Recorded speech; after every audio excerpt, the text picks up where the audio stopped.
Bakit ba ang hilig ng mga tao dito sa Pilipinas ng issue? Wish ko lang sana dito sa fitness scene natin na wala na yung salubong-salubong para lang sa cloud.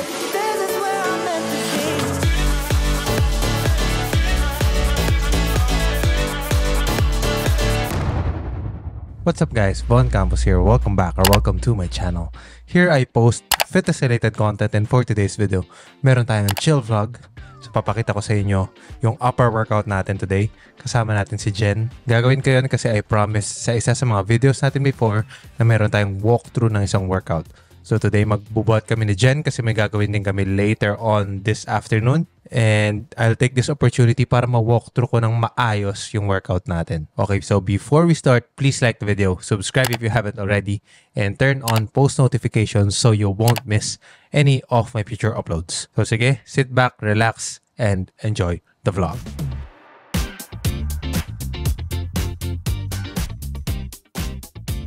Okay guys, papunta na tayo ngayon sa gym.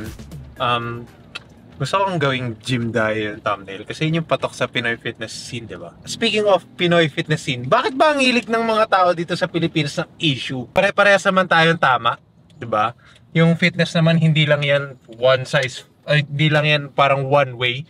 Marami namang mga kalsada papunta dun sa patutunguhan natin, di ba? Speaking of dun sa issue, ayoko nang sabihin kung ano, pero sabihin nyo nang nagli-leech din ako, pero ito lang yung voice out ko. Mas ma-appreciate ko sana kung yung fitness scene dito sa Pilipinas, kanya-kanya tayong labas, kanya-kanya tayo ng parang way kung paano tayo makakapag-entertain and inspire ng tao, na wala naman dapat tayong parang nilalaban ng iba. Wish ko lang sana dito sa fitness scene natin sa Pilipinas na wala na yung salubong-salubong para lang sa cloud or para tawagin mong mali yung ibang tao. Like I mentioned, yung fitness, yung bodybuilding, hindi lang yan isang way kung ano yung tama, 'di ba? Kung ano yung nag-work sa iba 'di ba? Nag-work sa kanila, kita mo naman, 'di ba? So nag-work din naman sa akin 'to. So lahat tayo may kanya-kanya lang. Sana maging open-minded tayo na hindi lang isang tama, isang way lang yung tama, and 'di ba? Na sasabihin natin yung ibang tao mali. So yun lang yung 2 cents ko about it. Diba? Gym na tayo. Nagkikigil kasi ako eh. Bakit kasi kailangan ng mga issue na yun, tapos nakikita ko pa sa ibang tao, diba? Ano ba? Bakit di na tayo magmahalan lahat? Diba? Diba? Par, sagot naman. Oo. Amen. Man. Okay mga par. Mga par. Okay, before we start, I like I mentioned na sa previous video, gusto ko pa na wina-warm up yung shoulders. So ginagawa ko external and internal rotation. Yan. Ganyan. So mag-warm up muna tayo para lang hindi mabigla yung balikat. Kasi syempre, may history kasi ako ng dislocation. And last year parang nag-tight yung shoulders ko. So kailangan ko yun gawin. Gagawin ko yun sa cables. So basically yun lang yung warm up ko. Guys, huwag nyo itong gagawin na. Kasi pag ganito, hindi na warm up yung shoulders. More on sa biceps to.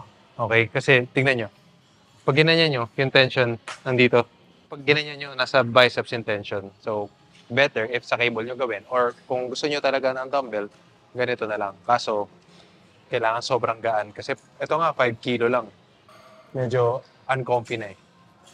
So, yun lang. Tapos yung typical warm-up ko, yun, plus yung working up to dun sa first exercise. So, let's say 1 to 2 sets ang warm-up. Then, proceed na sa working sets. Typically, nag-warm up lang ako kung magkaiba ng body part. Pero kung same naman, let's say back, tas next exercise, back ulit. Hindi na ako nag-warm up doon sa next exercise.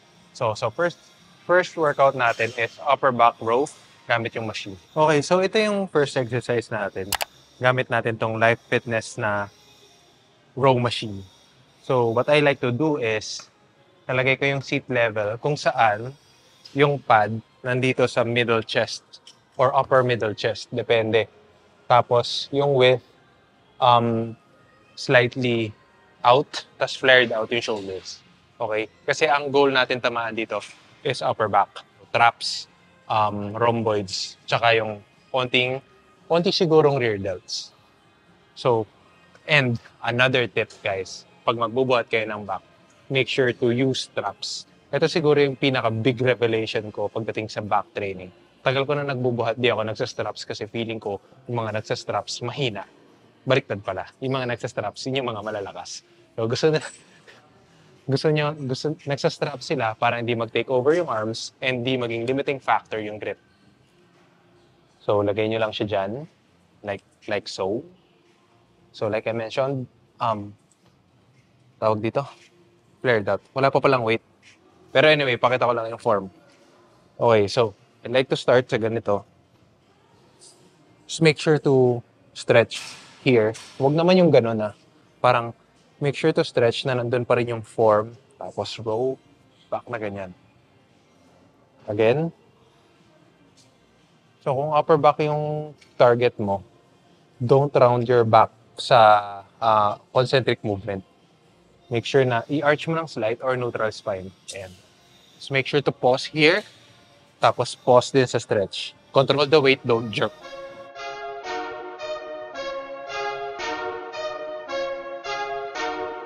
Seconds and counting. Aye. Astronauts report it Aye. feels good. T-minus 25 seconds. Ay, Okay, pakita ko na yung last set sa inyo guys Medyo masakit ng likod ko kasi intense yung RDL ko kahapon but walang excuses. waited my turn, call it perfect time and trust the most high. Got the stars aligning, I was tapped in. I've been strategizing, dreams coming true. I've been fantasizing while you criticize. Pay attention to the signs, symbolize. Feel like a legend, they go idolize. Ayy, I'm a hero, wear my cape. Independent leader made a way. I'm them people's voice, hip hip parade. Stuck to my pace, the turtle in the race. There's trophies on trophies, views from the townscape. Change is great, break, then I had to skate.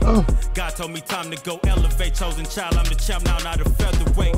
Man, I'm so blessed, I just managed. Pag ganito guys, huwag niyo muna bibitawan yung weight. Sayang yung negative. Pause niyo pa dyan sa stretch. Saka niyo let go. Huwag niyo saslam yung weight kasi sayang yung effect na nadadala ng eccentric movement saka nung pause. Especially pag pagod na. Talagang masusunog yung muscles. Grabe. Mga sirs, make sure na ibabalik niyo yung mga plato. Huwag kayong maging mga tulad ng mga couple out there. Cool pals. Yung mga cool pals out there na hindi nagbabalik ng weight. Especially now, January na, di ba? Maraming mga new members sa gym. So be mindful na hindi lang tayong gagamit ito sa susunod. Kaya be mindful, maging mabait tayo or magkaroon tayo ng proper gym etiquette. Next exercise natin is single arm lat row. So ideally, dapat pag naglalats tayo, yung spine natin, neutral lang siya or slightly naka-cave in. Tapos hilahin natin, wag over dito parang dito lang para ma-contract yung lats. Tapos dito kasi sa machine na to, hindi siya straight yung movement. So parang yung hila niya paslant. So ang ginagawa namin is yung grip hindi sa taas, nasa gitna ng bar. Tapos ang ginagawa namin is, 'di ba ganito? Slightly magli-lean ka to your sides, parang may iipitin ka. Ayan. Tingnan niyo ulit. 'Di ba nakaganito? Pag hilahin niyo, ganun ka lang. Just pull. Pause here. Stretch. 2. Dapat parang sinasaksak ka sa tagiliran yung nararamdaman mo. Working set na pala to, nakalimutan ko. So stretch. 5.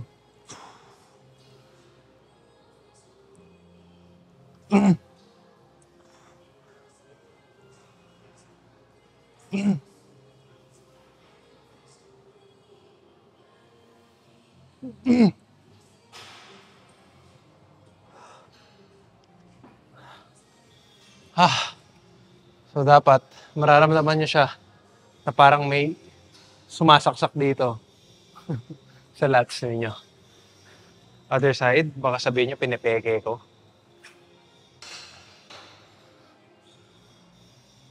Yung iba nakikita ko ginagawa nila dito habang nakaupo. Ang hila kasi niyan guys, tingnan niyo pag nakaupo, palabas. So, hindi tinatamaan yung lats sa ganito. Okay?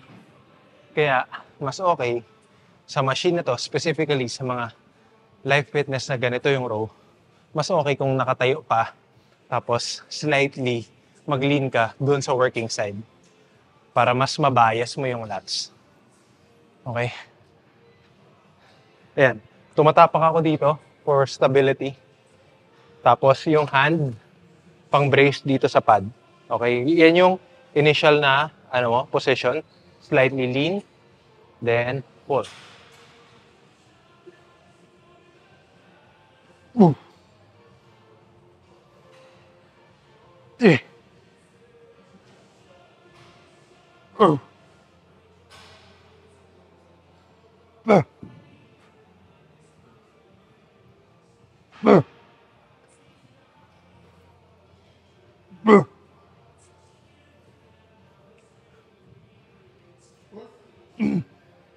Again, sayang to.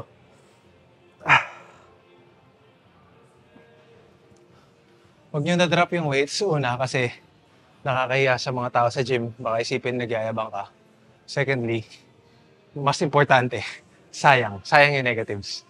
Na pag binitawan mo, instead na mas mapagod pa yung muscle mo, hinahayaan mo lang siyang mapunta sa lapag. Hindi naman lalaki yung lapag eh. Ikaw, lalaki ka pa. Dami sinasabi. Ang hirap. Okay, next exercise natin, life fitness na incline press. Gusto ko to, dito talaga ako nagbuhat sa branch na to kasi para dito and para dun sa row. Sa typically na binubuhatan kong branch kasi wala ito and yung machine kanina. Gusto ko to kasi sobrang daling mag-overload dito. Ang ganda kasi ng machine na to, sobrang balance ka lang pag nagbubuhat and talagang nakocontract niya yung upper chest. So, ang setup ko here is yung bar nasa middle chest, lower middle chest, tapos para ka lang magka-press. Make sure to pause at the top, retract your scapula, slowly control the weight down, up ulit, pause, slowly, pause. Press, pause. Kung gusto nyo, pwede rin kayo mag-add ng pause here sa baba for the stretch. So yun, warm up. Like I said, pagka magkaiba ng muscles, nag-warm up pa ako. So nag-warm up ako dito 1 set lang kasi medyo okay naman ako. Next set natin, working set na. Okay guys, working set na tayo. Si Jen nagbubuhat na doon. Kaya hindi ko muna siya in-istorbo. Okay. Target natin is 8 to 10 reps. Control the weight, don't jerk, and every rep may intent. 1, 2, 3, 4.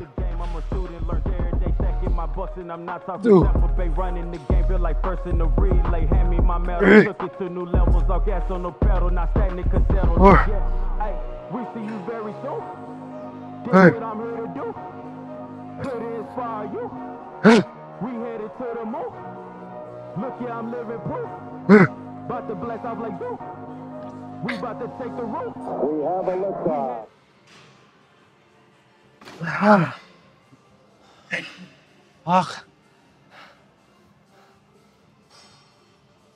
Hindi ako na magbuhat. Okay, second to the last exercise natin is yung daisy chain na laterals. So, ang form nito, kailangan meron kang daisy chains, tapos ilalagay mo yung dulo sa wrist mo. Either ito or maglagay ka ng cuffs. Lagay mo ng carabiner, tapos magsuot ka ng cuffs. But sa akin, okay na. Tapos low incline lang yung bench. Then, lateral raise. Again, control. Pause sa baba and pause sa taas.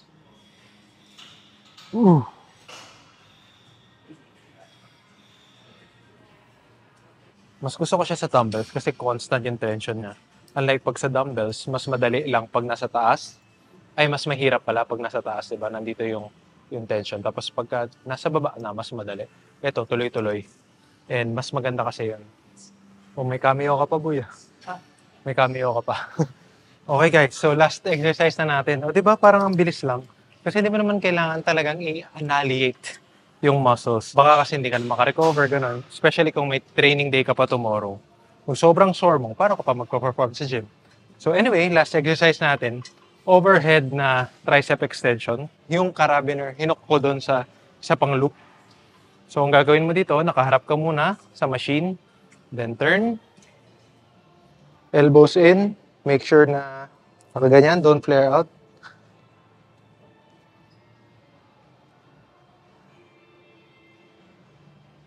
Stretch, contract, control, stretch, contract.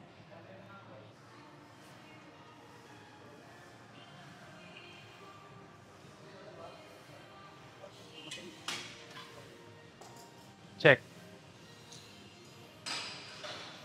Sige nga, check natin. Papasa na ba to? Parang bagong vulcanize ako ngayon. Check. Ako ba to, par?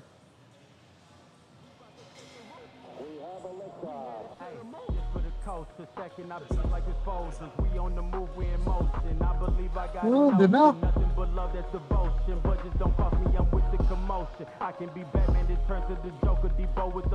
Yung daisy chain talaga, oh. Ang laki ng...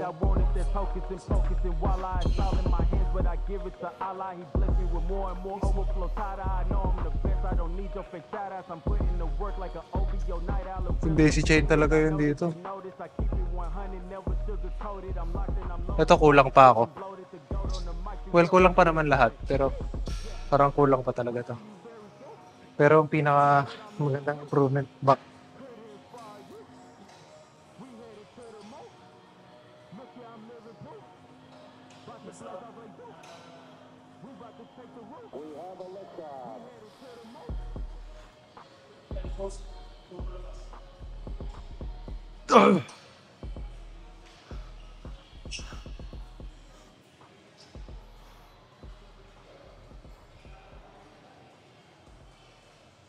Uy.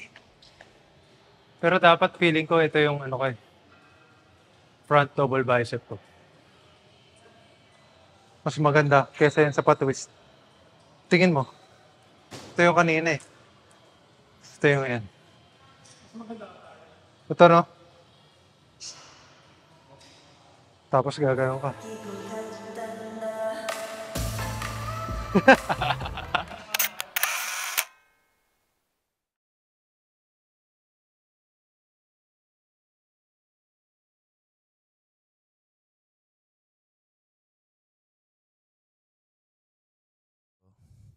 Alright, that's gonna do it for the video. If nag-enjoy kayo dun sa walkthrough ng workout, please give this video a thumbs up and subscribe if you haven't already.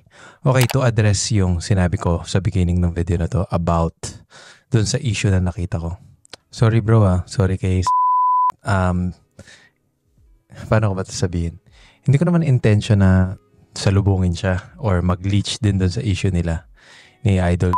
But, yun nga, para kasing ang dami ko nang nakikita ganyan sa fitness scene, diba? Sa fitness industry na parang lagi na lang may nampupulis kung ano yung tama, kung ano yung mali. Eh, parang wala naman kasing ganun eh. Wala namang definite way on how to work out or how to eat. Diba? Yes, may mga studies or whatever. But, nag-work naman kasi kanya-kanya yan eh. Diba? Bakit di na lang natin i-accept yung mga ginagawa ng iba as tama and tama rin yung ginagawa natin. 'Di ba? Tama rin yung ginagawa ninyo, tama rin yung ginagawa nila. Wala namang problema doon. Gusto ko lang paratingin sa mga tao na nanonood nito, followers ko man o hindi, na gamitin natin yung influence natin sa tamang paraan, 'di ba? Huwag tayong mampulis ng mga sa tingin nating mali.